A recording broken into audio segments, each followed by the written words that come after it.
I don't know about how you feel about this. I'd love to know. Is like the older we get, the more we feel we have to be a certain kind of person. And so if we deviate from that path, again, talking about kind of being unreasonable, the less people want to kind of interact with you. Yeah. But sometimes more people want to interact with you because it's a bit different. I think that's where I'm at. Yeah, there's 2 points there, but that last one was very interesting because especially having done this show for the last 3 years and the type of people that I've had on, it's probably something that I've come to a realization about some of the common traits or the common ways that their life unfolds from the moment of deciding to shift to something that they're looking to have like an impact and not basically just follow that straight line of getting into a job and then seeing out the rest of their life. And it is this idea that there's a period which in some ways I've coined it as like the lonely chapter, which is when you decide to take that shift from what people or your community or your family or your partner know you as, which is, you know, say, oh yeah, this guy who works in this 9-to-5 job, say in law or as an engineer, and you decide to do something different because there's this phase where you've challenged the normal way that your life and the people around you lead their life. You're challenging the status quo of what that is. You're no longer seen as that recognizable because all of a sudden you've decided, well, I'm not going to go and watch the football with my friends on Saturday because I'm going to do taking photography, or I'm not going to go to that family meal because I want to use that time to progress whatever it is, my business, whatever. Then in one way it's seen like, oh, well, you've changed, right? It's normally seen as you've changed rather than, oh, you've grown, right? And because in one way it's kind of saying, well, we're part of that life that you're no longer comfortable with.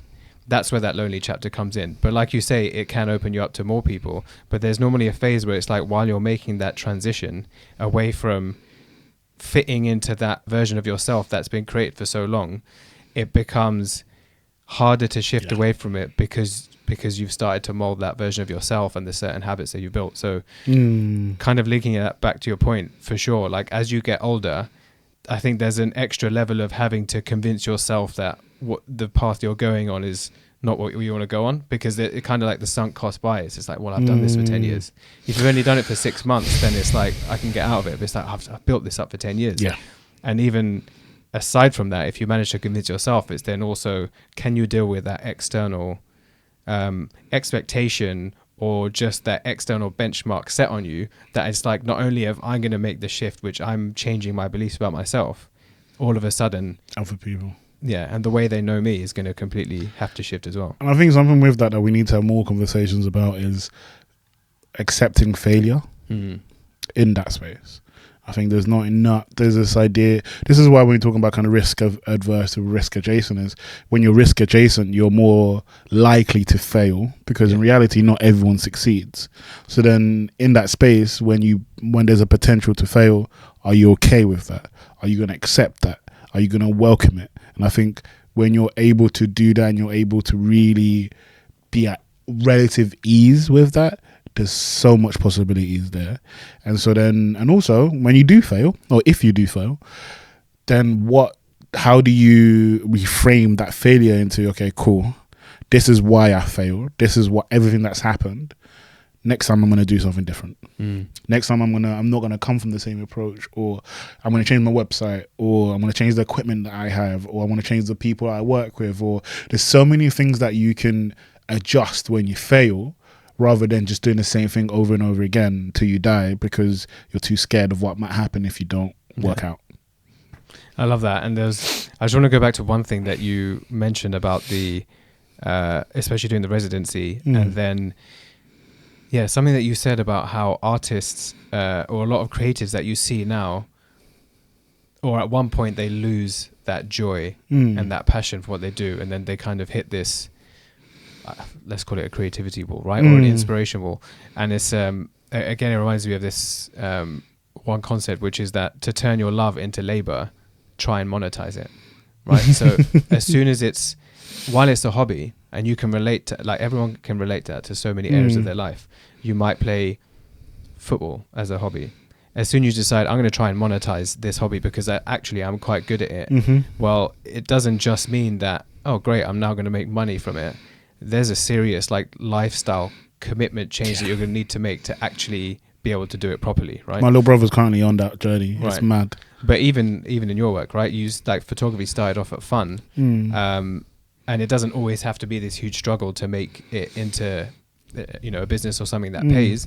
But along that, especially creative journey or entrepreneurial journey, there's a need to distinguish between, do you want to do this because you love it, or do you see yourself being good enough that I'm going to be able to make a career or a living out of it? But if you're going to do that, you're going to have to make sacrifice in other areas. Like I said, like if you're just doing it for fun, you can still go out with your friends on a Friday. You can still go on that holiday, right? You can still, I don't know, have a late night on a Saturday and then sleep in on a Sunday. But as soon as you're trying to monetize it, well, now you need to go to sports training, or you need to take that extra course. Now The hustle is on. Yeah, right. And the way another thing that I've seen in the people that have really been able to distinguish themselves from actually succeeding at monetizing something that they're good at is where their pain threshold sits. Interesting. Right. So going back to your point your point of joy really reminded me of it, that when it comes to something like this, how far are you willing to bear the uncomfortable? And that by uncomfortable, I mean, in everything that you do, there's going to be some boring stuff. There's going to be some admin or a cost here, right? Tax returns, whatever it may be. Oh my God, tax returns. Right. You It's just coming up. me. But it's like, if you don't love it enough, Yeah. that pain threshold's going to be lower. And even for it doesn't necessarily have to be that I have a higher pain threshold than you, but it's like I may have a higher pain threshold than you for video creation, but then your pain threshold for photography is greater than mine, which means that there's going to be a certain point where I'm like, I'm not willing to put in those extra hours or late nights or pay that extra money for that course to really push me through to the next level. And I just think it's people having to accept or realize that, or find what is it that they have that higher pain threshold for, to bear those days of or hours of boredom for the tasks that frankly need to be done if you really want to turn whatever that is into something that's going to be your your living and define what you're about.